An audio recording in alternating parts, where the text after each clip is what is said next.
The Green River Killer. Gary Ridgway, USA, 1980s-1990s. The Green River begins as a cold mountain stream east of Seattle, winding its way through forests, farmland, and the industrial valleys of King County before spilling into Puget Sound. In the early 1980s, the river's slow green waters became a grim witness to a series of discoveries that would change criminal investigation in the Pacific Northwest and alter how America thought about serial murder. On July 15, 1982, a boy fishing near the Peck Bridge in Kent, Washington, saw something pale floating in the current. It was the body of 16-year-old Wendy Lee Caulfield, a runaway who had last been seen days earlier near Pacific Highway South, a strip known for motels, truck stops, and sex work. Wendy's death might have been dismissed as a single tragedy had it not been for what followed. Within 6 weeks, 4 more bodies were found in or near the Green River. Deborah Bonner, 23, Marcia Chapman, 31, Cynthia Hines, 17, Opal Mills, 16. 3 of them were found together on the riverbank south of the airport. Another was recovered downstream. All were young women. Most had been doing sex work to survive. All had been strangled. The pattern terrified Seattle's street community. Women stopped working the highway. Some carried knives or mace. Pimps and friends warned each other to stay in groups. The local papers began calling the unknown murderer the Green River Killer. In those first months, the Green River case felt, at least to the public, like a mystery that might soon be solved. King County Sheriff's detectives had dealt with homicides before.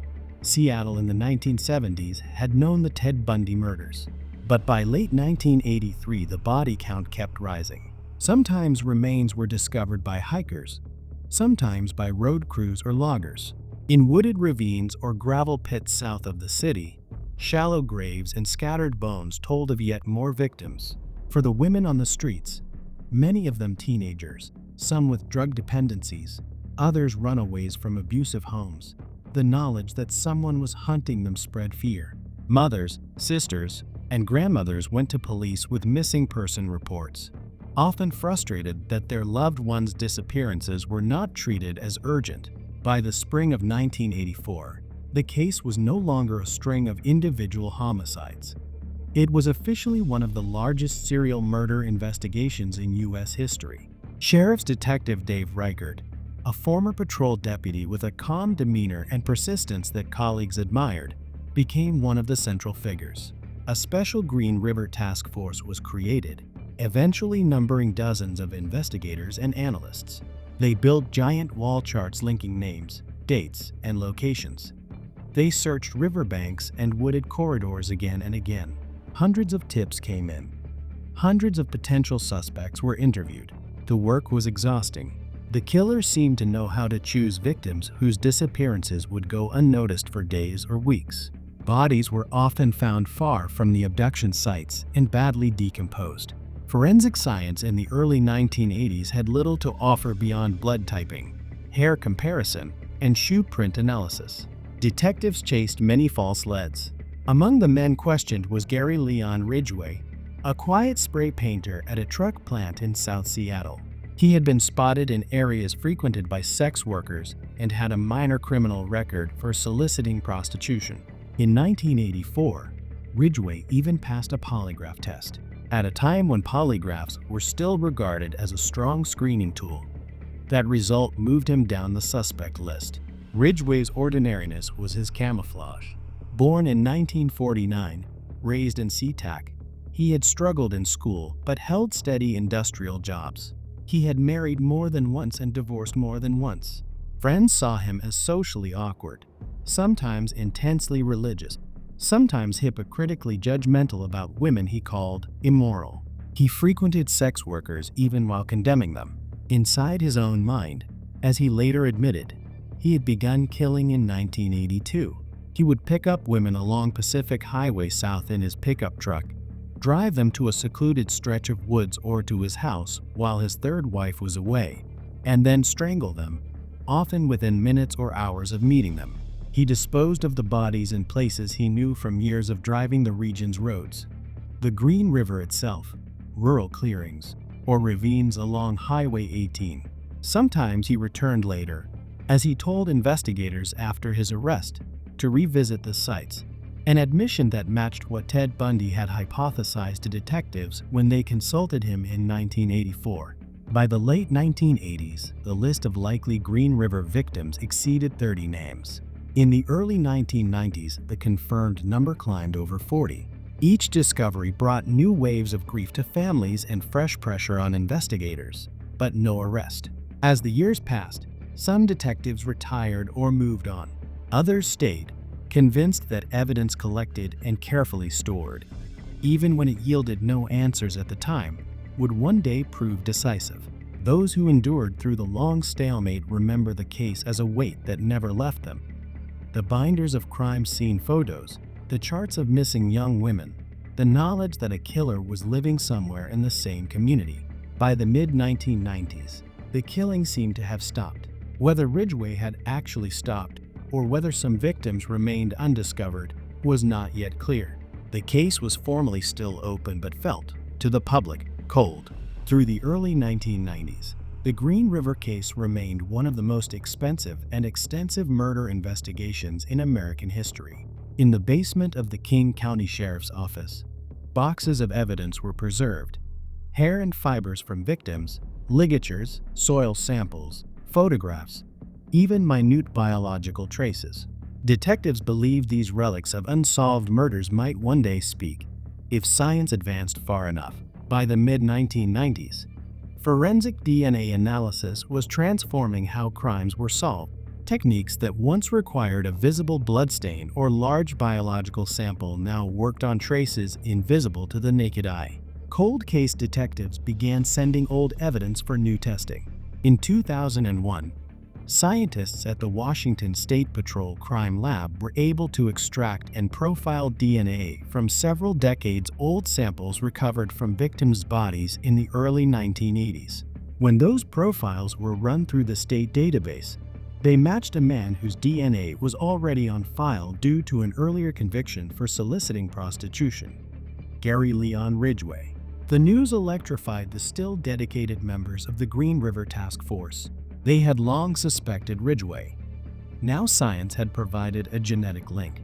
On November 30, 2001, detectives quietly moved in. Ridgway was stopped outside the Kenworth truck plant where he had worked as a spray painter for nearly 30 years. He appeared calm, even mildly confused. To the public, he was an ordinary, middle-aged man who drove a pickup truck and attended work punctually. To the task force, he had suddenly become the prime suspect in one of the most notorious serial murder cases in U.S. history. In December 2001, prosecutors charged Ridgway with 4 counts of aggravated first-degree murder based on the DNA matches to Marcia Chapman, Opal Mills, Cynthia Hines, Carol Christensen. More charges followed as the investigation continued. At first, Ridgway denied any connection, but as evidence accumulated, he entered negotiations with prosecutors. In 2003, he agreed to plead guilty to avoid the death penalty in exchange for providing full details about the murders and helping to locate the remains of still missing victims. In a series of interviews that lasted months, Ridgway admitted to killing at least 71 women, though investigators were able to corroborate 49 murders with physical evidence or Ridgway's detailed knowledge of the crimes. This made him, at the time, the most prolific convicted serial killer in American history. His matter-of-fact description of the killing shocked even veteran detectives. He explained that he chose women he thought would not be missed quickly: runaways, young sex workers, vulnerable women along Pacific Highway South. He often strangled them within minutes of picking them up. He claimed the murders gave him a sense of power and control he otherwise lacked in life. Under his guidance, search teams returned to the woods, ravines, and riverbanks south of Seattle. There they recovered the remains of several victims who had been missing for 2 decades. Family members of the murdered women, some of whom had spent years pleading for answers, were finally able to bury their loved ones. These recoveries were acts of grim closure. Each site Ridgway led investigators to was another reminder of how close he had lived to ordinary life while committing his crimes.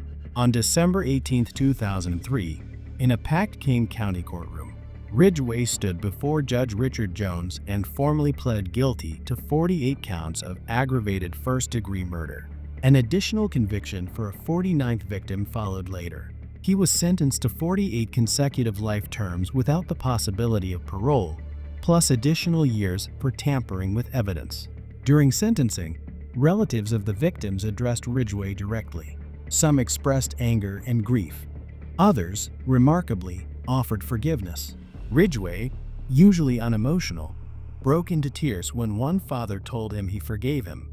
The plea agreement spared the families a protracted capital trial, but also required them to listen as prosecutors read the name of each victim.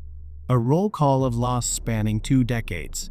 Psychological profiles developed over the years painted Ridgway as a man with a deep-seated hostility toward women, rooted partly in a troubled childhood marked by a domineering mother and social isolation. He maintained the appearance of a hardworking, church-going man even as he carried out his murders. Experts and criminologists studying the case have noted that Ridgway's targeting of marginalized women reflects a broader vulnerability in society. Victims who live on the edge of poverty or in the shadow economy of sex work are often less protected. Their disappearances less swiftly investigated, a factor the killer exploited. The Green River investigation transformed how law enforcement handles serial murder cases. It demonstrated the importance of preserving evidence long-term, of interagency cooperation, and of advances in forensic science. The use of DNA in 2001 provided a model for solving other cold cases around the world. Memorials now stand for several of the victims, and annual vigils in the Seattle area honor their memory. The case remains a somber lesson in both the persistence of investigators and the need for early, sustained attention to missing person reports. Gary Ridgway, now in his 70s, remains imprisoned in Washington state. He will spend the rest of his life behind bars. For many families, the knowledge that he was caught, that the long shadow of the Green River killer was finally brought into the light, has been the only form of justice possible.